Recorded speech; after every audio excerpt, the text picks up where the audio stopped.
Democrats knew that. One thing I love about this country is we're transparent. We don't hide from things when they come to the surface. Usually the truth will win in the end. Thanks and ultimately, to the press. Well, we should let the process play out, and we should hear from both sides. Right now we're hearing two completely different stories. What frustrates me, though, is the politics of all this. It doesn't take away from what this woman is clearly, I think, I feel for her in this moment, because she's obviously kept this with her, if this is all true, for almost 37 years now. But I hate the politics. Going back to Merrick Garland and what Republicans did in that moment. Right. Dianne Feinstein had this letter where this woman anonymously details what she went through. It seems as if the Democrats put this in a drawer and said, this is big and this is going to benefit us if we use the time perfectly. If we put you this do out, know that she asked Dianne Feinstein to keep it confidential. But she still could have done that, though. And she did. And Dianne Feinstein didn't say anything about this. And we don't know who leaked.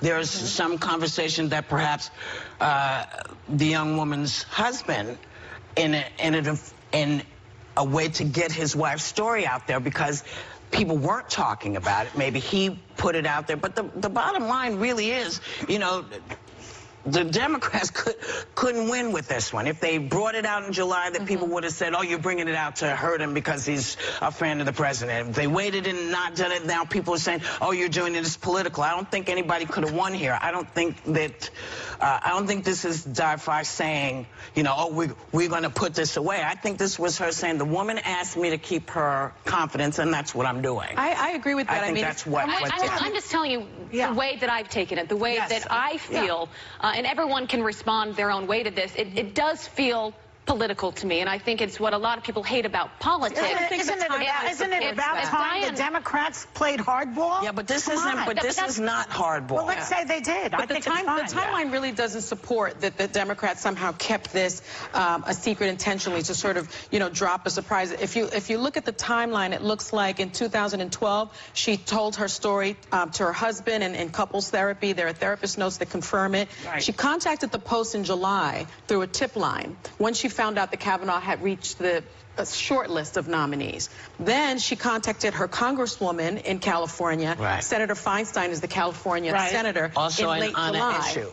Exactly, in late July. And then she hired an attorney who said, you know what, you're going to be really challenged on this. That's when she took the lie detector test. And then she clearly wanted somebody to know, even anonymously, she didn't want her name. She didn't want her name there, but she wanted people to know anonymously. So that's why I say, if you were a Democrat and you get this letter, if you're meeting like Dianne Feinstein, Chuck Schumer, who will be on the show, and we can ask him these questions today, but if you're one-on-one with Kavanaugh and you have this letter and you know what this woman wrote you, why not use that as an opportunity to say, I can't say her name. She sent it to the FBI. I find the timing very political.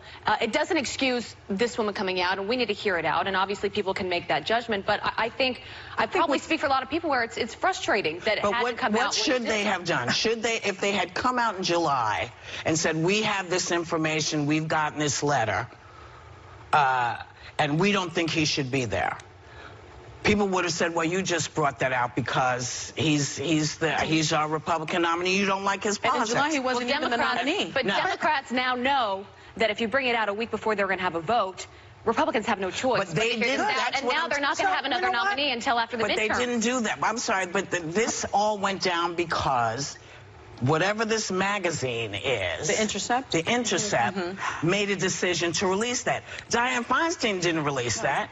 She sent it to the FBI, which does the background work on political They didn't release it. The Democrats didn't release it, and I believe they didn't release it because they knew they were in a no-win situation. Yeah. Because if you'd done it in July, you've done it now. But doesn't that seem alarming, though? She has to read the thing. We want to make it clear that Kavanaugh has said this is a completely false allegation. I have never done anything like what the accuser describes to her or to anyone. I am willing to talk to the Senate Judiciary Committee in any way the committee deems appropriate to refute this false allegation from 36 years ago and defend my integrity. Well, the other thing is that a lot of students who went to school with this accuser at that high school say that there was this type of thing that went on a lot in those days, and that some of them were victims also of this from these other schools. This was a girls' school, and the Kavanaugh was in a all boys school, and this idea that it was a long time ago. I mean, so when a child is molested or attacked, it was a long time ago too. I mean, a long time ago is not an argument. I can only imagine the conversation Kavanaugh had to have with his 2 daughters last night and going to school today. It's tough all around, but, you know, there are a lot of Clinton had to have the conversation also. It works on both parties. Yeah. And, you know, if it's good for the goose, it's good for the gander. That's right. Ask, John Conyers was yanked for a lot less than this. Yeah. So the conversation needs to be had. We'll be right back with more Hot Topics. Okay.